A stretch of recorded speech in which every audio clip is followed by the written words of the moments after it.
Okay, I'm going to run through a few examples of macro pairs and how I trade them. First, I'm going to start with the Aussie bond market compared to the US bond market. And what I do is set up two things. Firstly, if the market itself is declining and its secondary variable that matters as a filter is also declining, then the bars go red. That allows me to take these crossover trades like that short. I then also look for the oscillator. That is to say, it's not an overbought, oversold oscillator. It's more like a relative value oscillator that tells me when the market is expensive to add to trades. And I expect these to work on as mean reversion trades. You can see them here. It gets very expensive, and so you get an overbought signal here that adds to the existing short. So then what I do is I track to see how well these various indicators are working.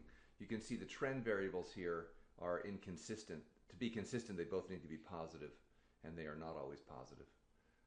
The oscillator is working better. This line here at the bottom needs to be consistently negative. That tells me that there's a very good negative correlation between the oscillator itself and the price of the market the next day.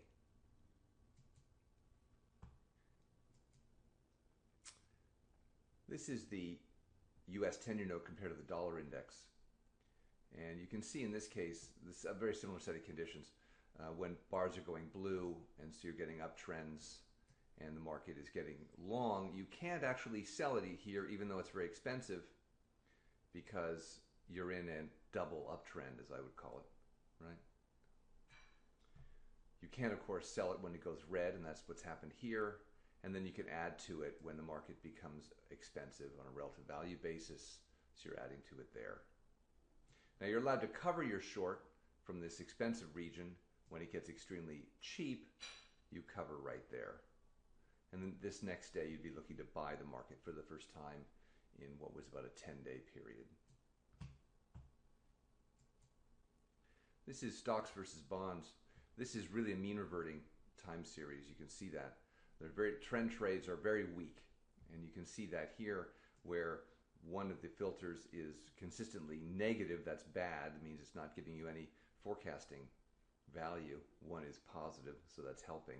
But the two together are telling you there's not much power in trend here. What matters really are these oscillators or these relative value indicators, and that when they become oversold or when this market is cheap, then equities are a buy versus bonds in here. And what I look at is two different relative value indicators because the optimizer showed me there were actually two that mattered, so I want to look at both of them. So it's pretty straightforward. You're selling it when it gets up into an expensive region, and if you're selling it too early, you have to have room to add to the trade. This is a more complicated pair. This shows you a position where if you traded the S&P and the VIX contract from the same direction, so you're either, in this case, long the S&P and long VIX at the same time. And you can see here it's not taking directional trades, it's only taking mean reverting trades. And that's because historically the power of the trends here are very weak, whereas the power of the mean reverting oscillator or this relative value indicator is much stronger. So what you're waiting for these moments when it becomes expensive to sell it.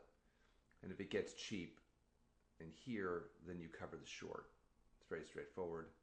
Obviously, in this case, you would have liked to have the trend trade on because you had both the filter and the time series itself in declining conditions for a long period of time. But nevertheless, historically, that's been proven not to be a reliable thing to do. This is the performance of this system going back for the last 8 years, and you can see it's quite reliable. This does not include slippage and commissions. It's really just a way of showing that these variables have been consistently valuable.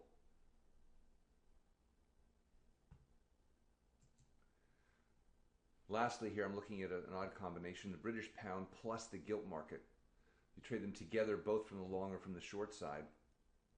You can see here you had a double buy, you have a trend buy here, and you have an oscillator or a relative value driven purchase because the market's slightly cheap here.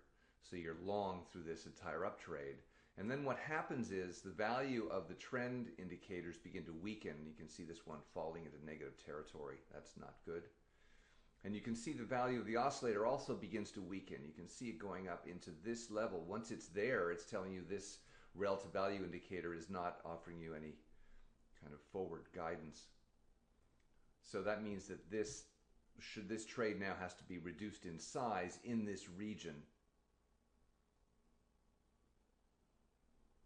So that's the way I use these variables both to get trades and also to change my sizes and to set alerts or be aware that the indicators are weakening